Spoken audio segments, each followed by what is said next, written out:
All right, okay. So we have discussed the second chapter, that is functions. We are done with the initial units. We know how to find the domain. Technically, the questions we have seen so far had the domain already in the question part. Then we know how to find the range. We know how to find the inverse function. We have discussed composite functions, and today we will be discussing the domain and range of inverse functions. Okay, so yesterday I wrote some definitions. We did not use them. Today we will be using that part, and once we are done with this, by the end of this class we will be talking about a few past paper questions, just so we get to use our knowledge. Okay, so forget about everything. Let's just talk about inverse functions for now. That is the third unit of the second chapter, basically. All right, so we know how to find inverse of a function. Let me just write down a question and then we'll solve it. And then we will move to the past paper questions. All right, okay. So yesterday we were discussing a question, and I'll just write down the second part of it.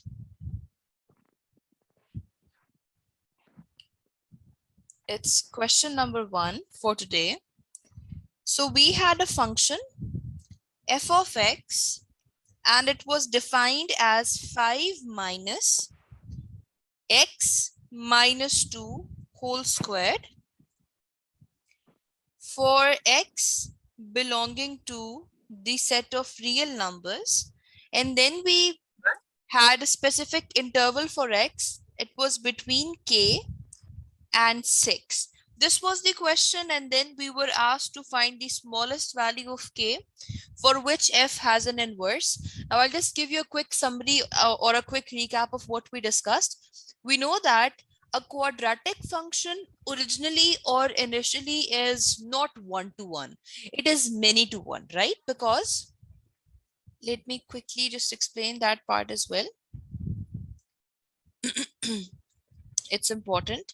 The graph, I'm just making a rough sketch of what we had yesterday. This was the rough sketch, and you can clearly see that now if I make a horizontal line, let's say something of this type, the line would be intersecting the graph at 2 points. If I make the line here, everywhere the line is intersecting the graph at 2 points. So using the horizontal line test or just by looking at the appearance of graph, I clearly know that for two different values of x, I have one value of y, and this is certainly a many-to-one function, and a many-to-one function cannot have inverse. Okay, so the first part that we have already discussed said, state the smallest value of k for which it would have an inverse. So we discussed that thing already.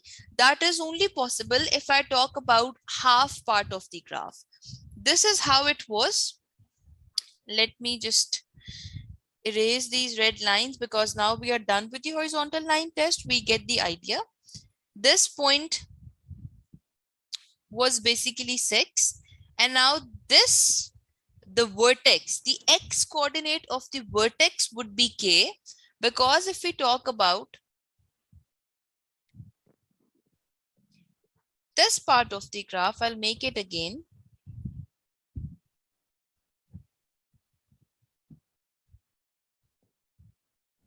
Something of this type. Now this was basically k. This was the x coordinate of the vertex. This now would be 1-to-1, but initially if I talk about the entire shape, it was something of this type. This is not 1-to-1. Okay, this is not 1-to-1. So in order to make it 1-to-1, we had to just restrict our domain between k and 6, and the smallest possible value of k in this scenario was basically the x coordinate of the vertex, and that was 2. Okay, this is why it was 2. So it would be 2. So this was something that we discussed yesterday. Okay, now we got the value of k as 2. Let's just talk about the second part of the question. And we will be doing multiple questions of this type, so don't worry about it. I can understand things won't, you won't be able to understand everything very easily. It would take some time and then it would get okay. Acha. The second part of the question was, I'm directly talking about the second part now. For this value of k, that was k equals to, find an expression for f inverse of x and state the domain and range of this. All right, okay. So the first part was already done. For the second part, it says, using this value of k, that is k equals to, find an expression for f inverse of x and state the domain and range of f inverse of x. Okay, so this question has three parts. We need to find the inverse function, we need to find the domain, and we need to find the range. Let's just talk about the first part for now. Let's talk about the solution.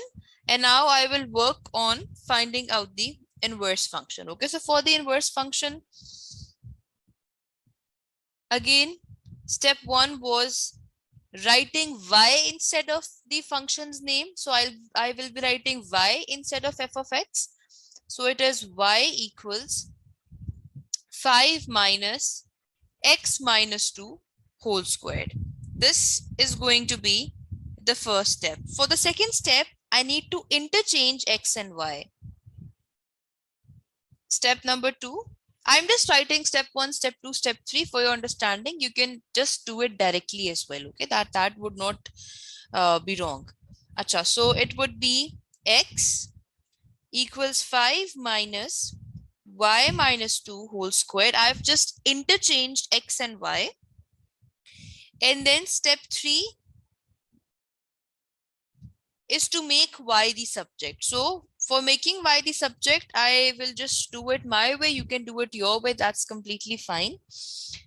I'll just take this entire thing on this side and it would become y minus 2 whole squared, and I will take this x on the other side.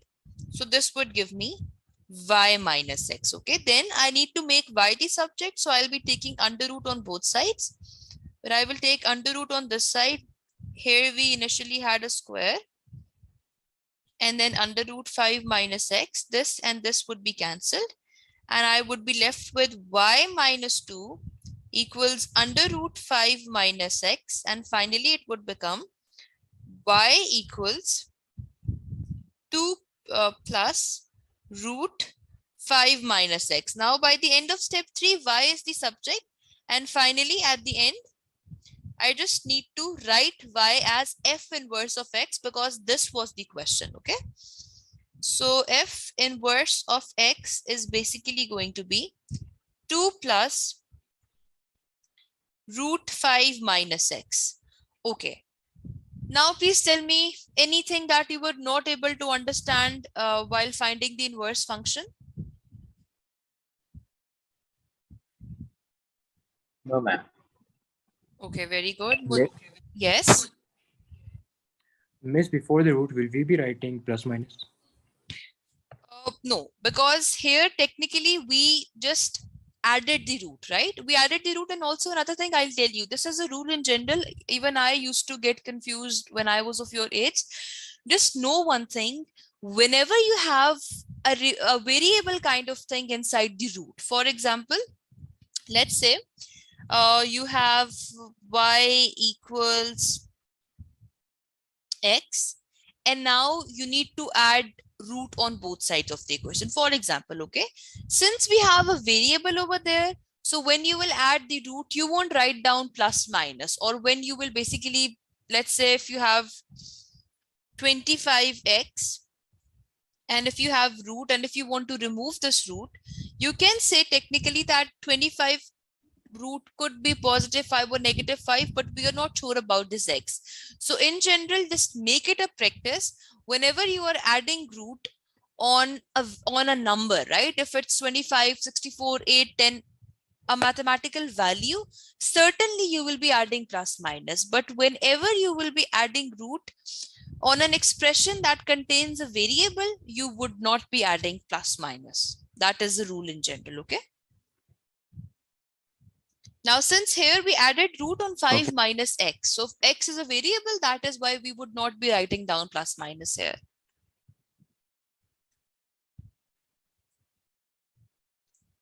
Okay? Okay, miss. All right. And Munja, any confusions? No, ma'am, on the track. All right. Okay. So Rafe had a very good question, and I would agree.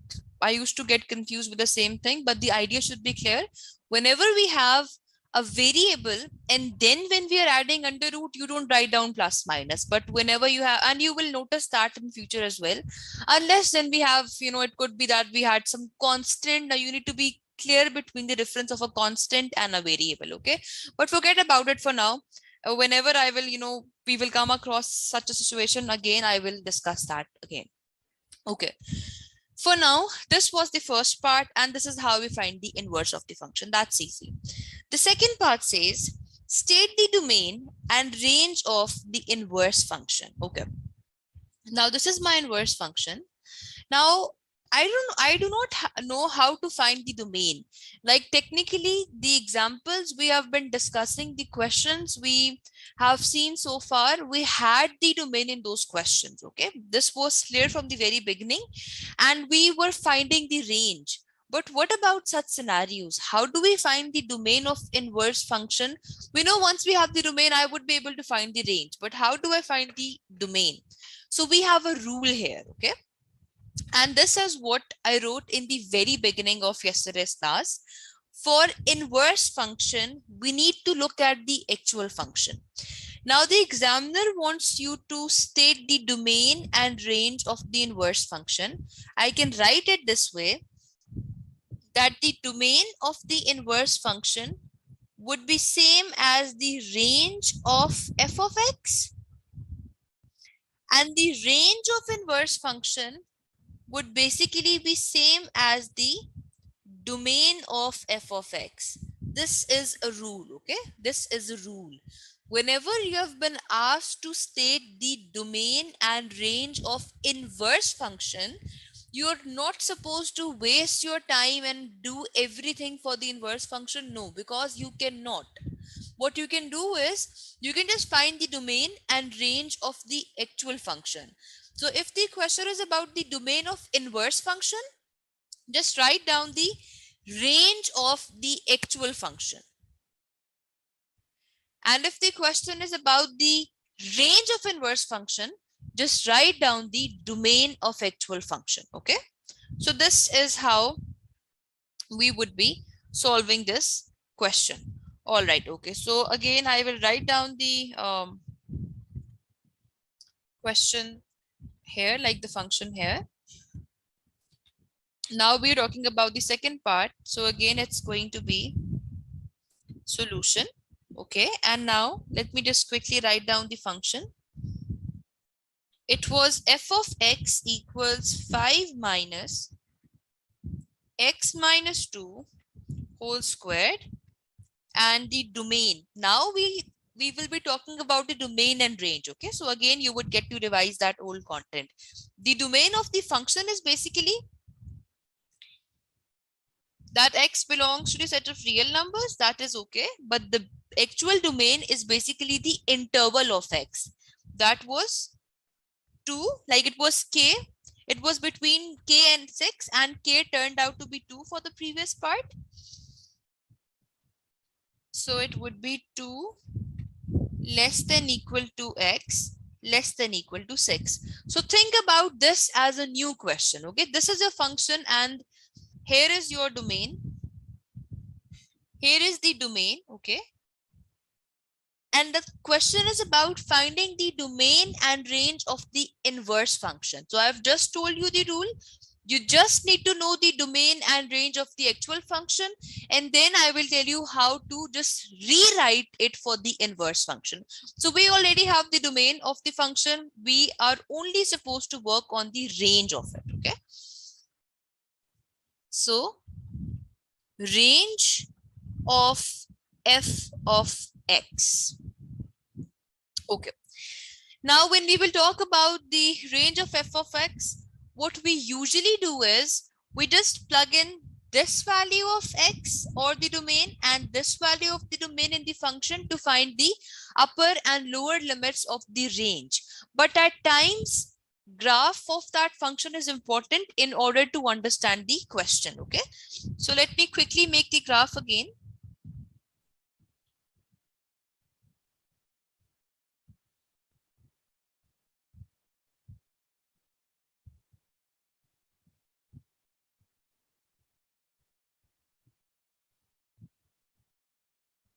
Okay. And initially we had the complete graph, but now since the range is from 2 to 6, so I would only be having this part of the graph. All right, okay. So this was 2 and this part was 6, okay. Now you can clearly see this is my y-axis and this is my x-axis, okay. Now you can clearly see when we talk about the domain, we look at the x-axis, that part is done. When we talk about the range, we look at the y-axis. So it's basically these 2 points. So at this point, the x coordinate is 6. And what about the y coordinate? In order to find the y coordinate here, I will do f of 6 and it would give me 5 minus 6 minus 2 squared. So it's 5 minus 4 squared. So it would be 5 minus 16 and this would give me minus 11. So the y coordinate of that point is minus 11. So this is minus 11. And if I talk about this point, the x coordinate is 2. And what about the y coordinate? Again, for this, I need to do f of 2. When I will do f of 2, it would give me 5 minus 2 minus 2 squared, and that is just going to be 5. So it's 2 and 5 and this point is 5. It's simple. The question was about finding the domain and range of the inverse function. We don't know how to do that. We need to find the domain and range of the actual function. The domain is usually given. We need to find the range. In order to find the range, yes, you can directly plug in the endpoints of the domain, but you will see in some cases the graphs are important. Okay, so we will just make it a practice. Sketching of graphs is part of your syllabus, so just make it a practice. Whenever you come across a question of this type, just make a rough sketch just so you're sure about the answer. And now if I look at the y-axis, I can see that my range is between minus 11 and 5. So I can directly just state the range. For range, I write down f of x and it's greater than equal to minus 11 and it's less than equal to 5. This is basically the range. And now I am directly going to write down the domain because I have that already.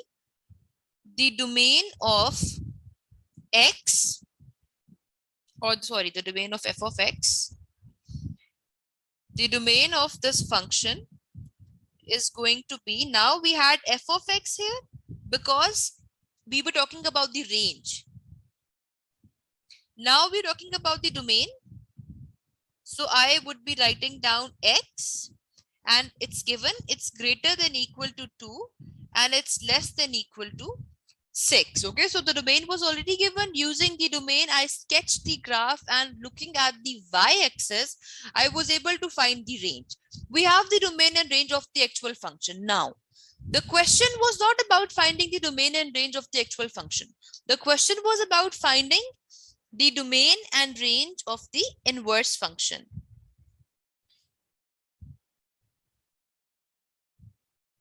For this value of k, find an expression for f inverse of x. We are done with that. and state the domain and range of the inverse function. So this was basically the question. Now, according to the rule that we discussed yesterday and I've told you today as well, I'll be writing it down now. Okay. All right. Now let's talk about the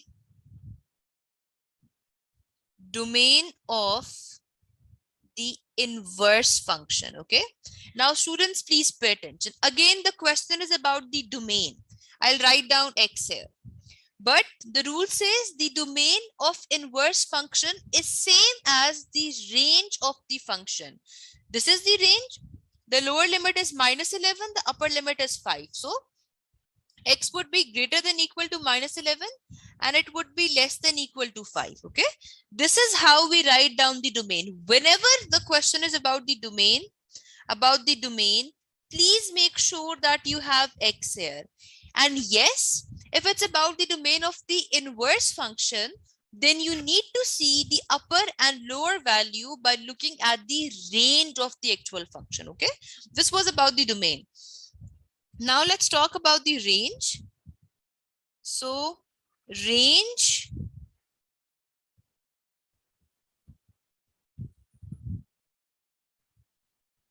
of the inverse function.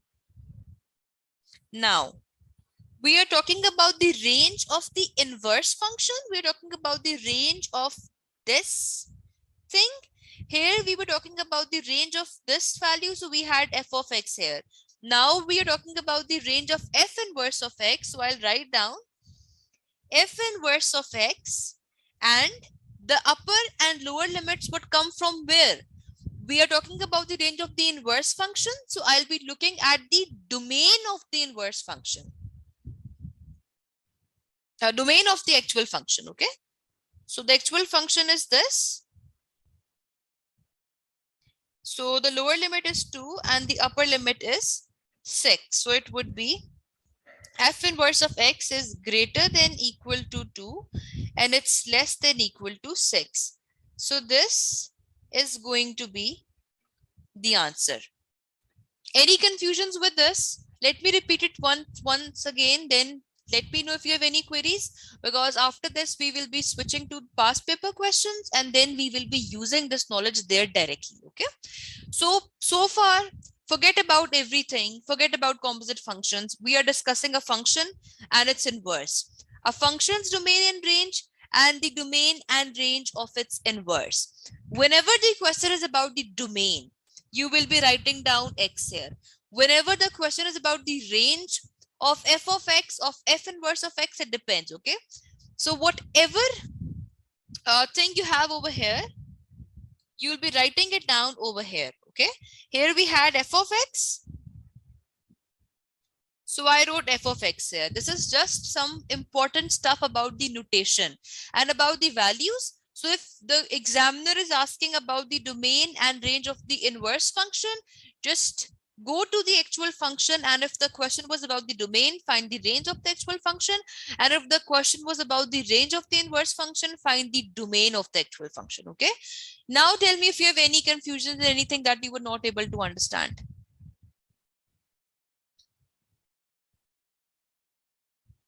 Yes, please ask me.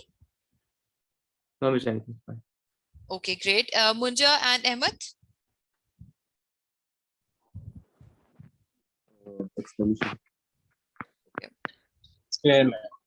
Okay, all right. Okay, perfect. So that is it. I will be going back now to the PDF I made for the past paper questions. Okay, so this is the exam. Basically, 1 second.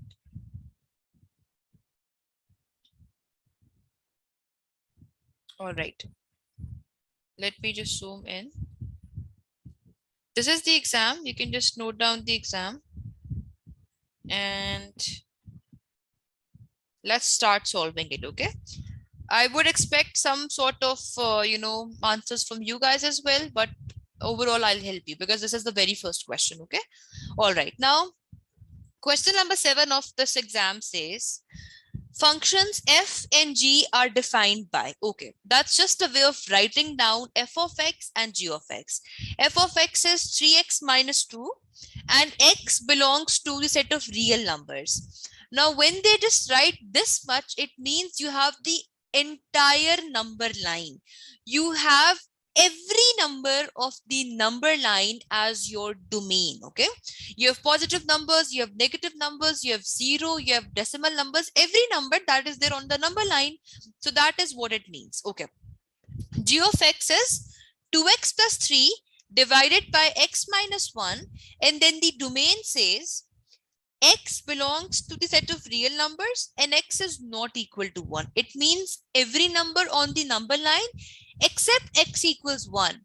Why do we have this here? Can anyone tell me? Any idea about it? Why is it like this? Why can't we use x equals 1 and g of x? Because if we say 1 minus 1, it would be 7. So we cannot. Very well done. Excellent. Very good. Okay. Because if you look at the denominator of g of x, you can see x minus 1 there. When you have x minus 1 there, and now if you plug in x equals 1, it would give you 1 minus 1, that is 0. And just use your calculators and just try solving any fraction that has 0 in the denominator. You would come across an error because that's infinity. Okay. So in general, it's a rule. You will get to see that again and again.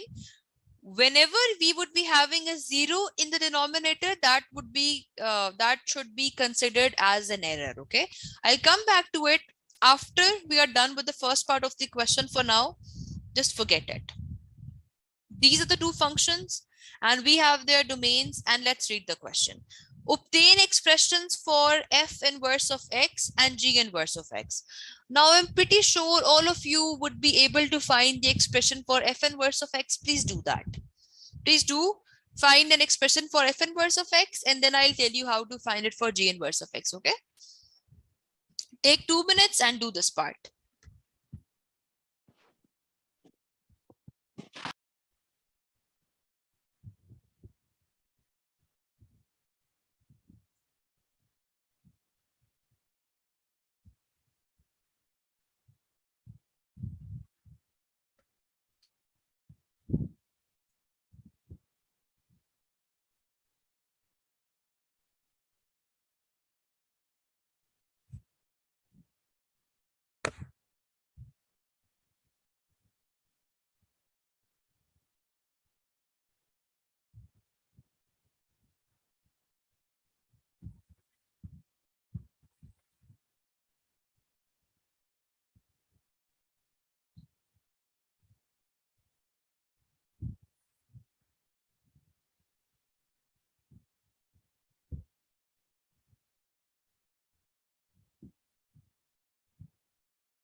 Very well done, Rafi. Excellent. Very good.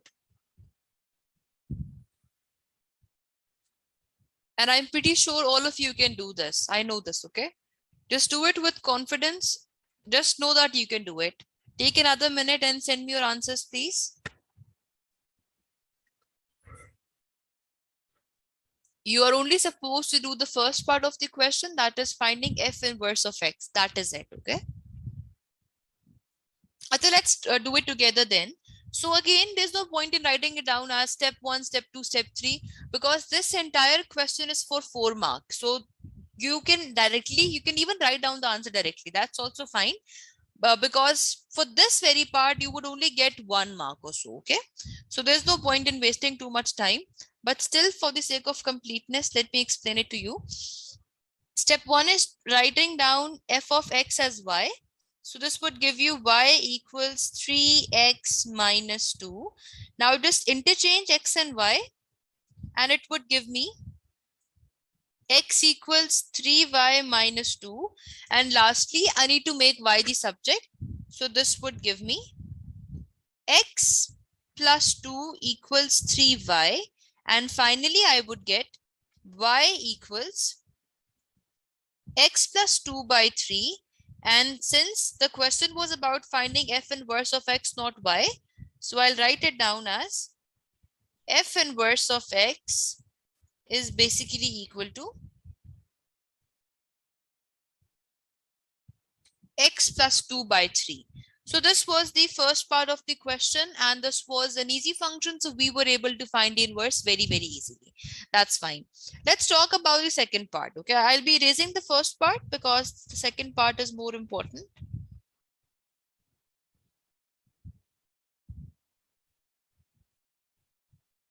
Or let's just keep it. I'll just scroll down.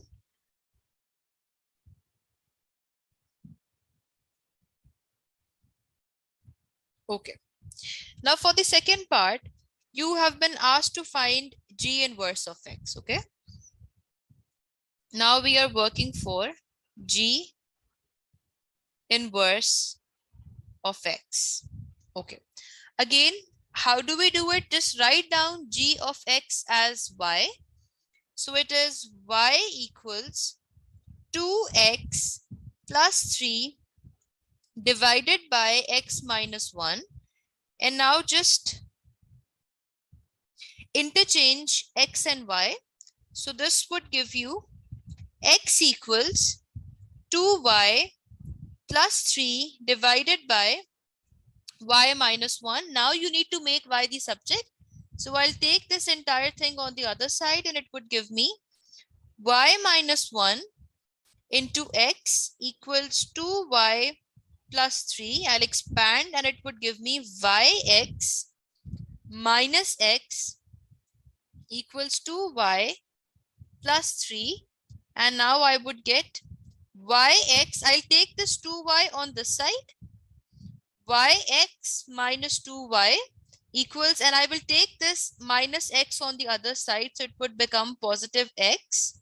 I can take y common and it would give me, let me do it properly. When I will take y common, I would be left with x minus 2. And this is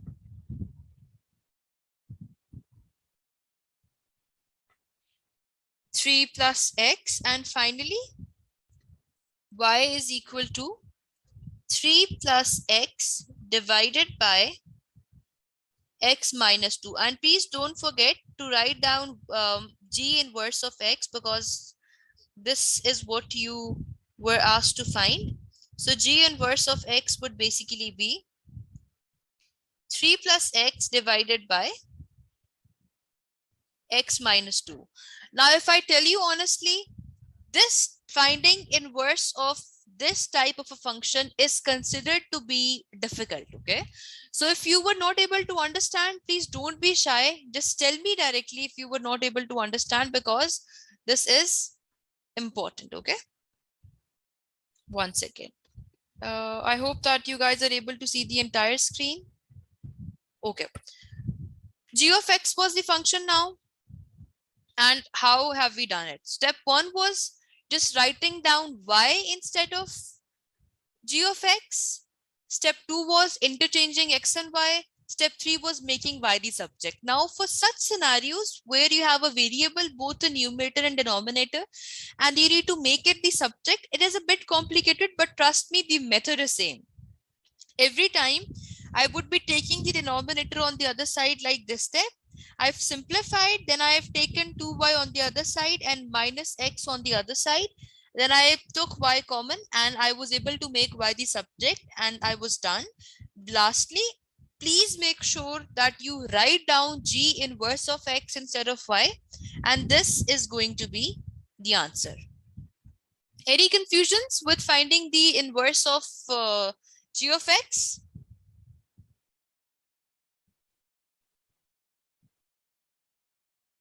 Yes, please feel free to tell me. Okay. All right. Emma, then Munja, are you sure that you have understood this? Yes, ma'am. Okay. Yes, ma'am. All right. Perfect. Okay. Now we had one last part of the question, which I would expect from you guys. Stating the value of x for which g inverse is not defined. Okay. This is the last part of the question. So G inverse is in front of you. Here it is. This is basically G inverse of x. So what do you think? For which value of x would G inverse of x would not be defined? We have just discussed that. It is about the denominators. It is about not having a zero in the denominator. So for which value of x you would have zero in the denominator? 2. Very good. Excellent. Okay. So it would be x equals 2. And this means that we cannot have x equals 2 because this would give you an error. So stating the value of x for which G inverse of x is not defined, and that value would be x equals 2.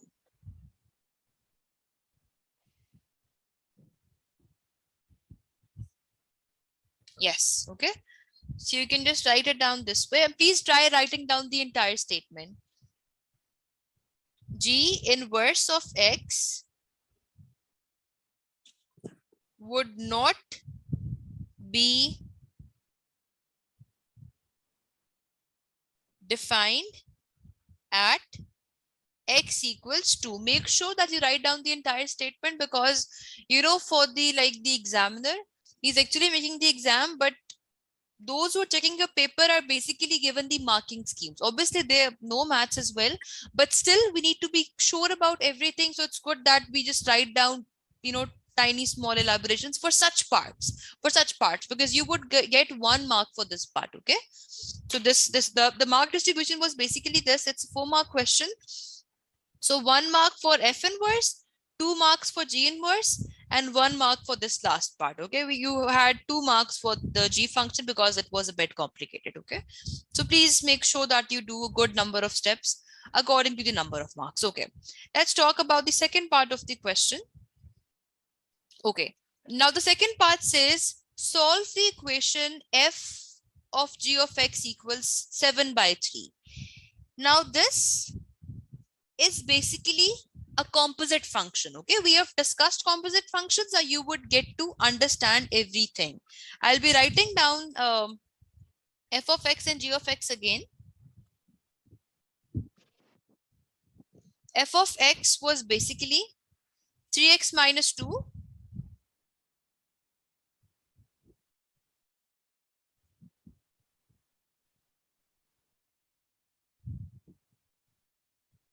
and g of x was a fraction 2x plus 3 and x minus 1.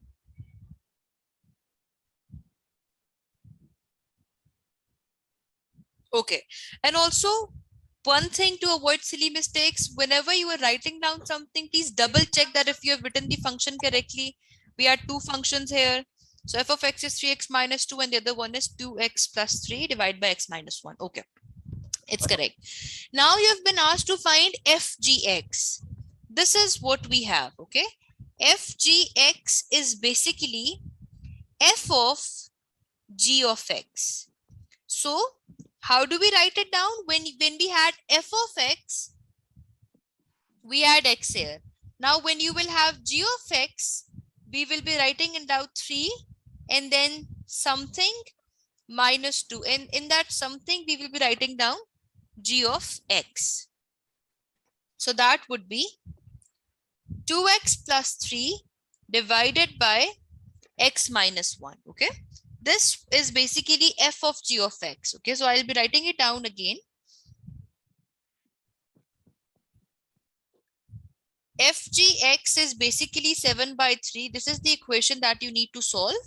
So we got the expression for the composite function fgx, and that is 3 into 2x plus 3 divided by x minus 1 minus 2 equals 7/3. Please try simplifying it and find the answers of x quickly.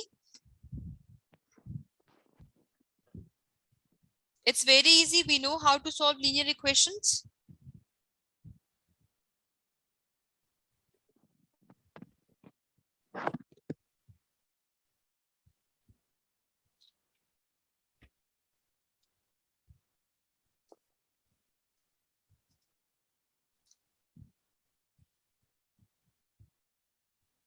We will take this -2 on the other side, okay, and it would become 3 into 2x plus 3 divided by x minus 1 equals 7 by 3 plus 2, and that would give you 13 by 3. Now I can just take this 3 on the other side, this 3, and it would, you have multiple ways of simplifying this equation. Obviously, this is just my way of doing it. It's 2x plus 3 divided by x minus 1 equals 13 by 9. Now I can just cross multiply, and it would be 9 into 2x plus 3, and it would be 13 into x minus 1. So 2 into 9, 18x plus 27, and then 13x minus 13. I'll take this over here. So it would become 18x minus 13x, and I will take this 27 on the other side. So it would become minus 13 minus 27, and this would give you 5x equals minus 40. And this would give you x equals minus 8. This is going to be the answer. So the understanding part of this question was basically we had a condition. Look, it's a 3-mark question and it was very easy. After finding the composite function, how did we find the composite function? So when we have f of x, we had x here. When you will have f of g of x, you will have g of x here. Okay, this is what you need to understand. And after simplifying and equating it to 7 by 3, I made x the subject, and it turned out to be that x is equal to minus 8. Very well done, Rafe. Okay, what about the other students? Are we clear with the idea, Munja and Ahmed? Any confusions with this part? Ma'am, can you repeat the first part, please? Definitely. The first part, like the first part of... Yeah. Where it says fg of x is equal to 7 over 3. Then the next line there. Okay. Are you talking about this one? Yeah, the line below. I mean, I didn't because Okay. I'll tell you. So basically, my frozen. Okay. Can you see this? Can you see it now? Is it moving? Yeah. Okay. Yeah, it is moving. All right. Okay. I'll explain it again. Don't worry. So the condition was given, that was f of g of x equals 7 by 3. In first part of the question, we have done this. And here we have basically just worked on finding out the composite function f of g of x. Okay. So f of g of x turned out to be this: 3 into 2x plus 3 divided by x minus 1 minus 2, and this was equal to 7 by 3. Then I've just taken this 2 on the other side. So 7 by 3 plus 2 would give you 13 by 3. I've just done that directly. 7 by 3 plus 2 would give you 13 by 3. And then I took this 3 on the other side. You have obviously, you have multiple ways of solving this question. This was just my way of doing it. When I took 3 on the other side, it was multiplied with the denominator. We had 3 already. 3 multiplied by 3 would give me 9. And at this point, I have just cross multiply. So after cross multiplication, we had 9 into 2x plus 3 equals 13 into x minus 1, and then it just became a linear equation, and I made x the subject, and it gave me x equals minus 8, right? Yes. Any confusions with this, students? Please tell me.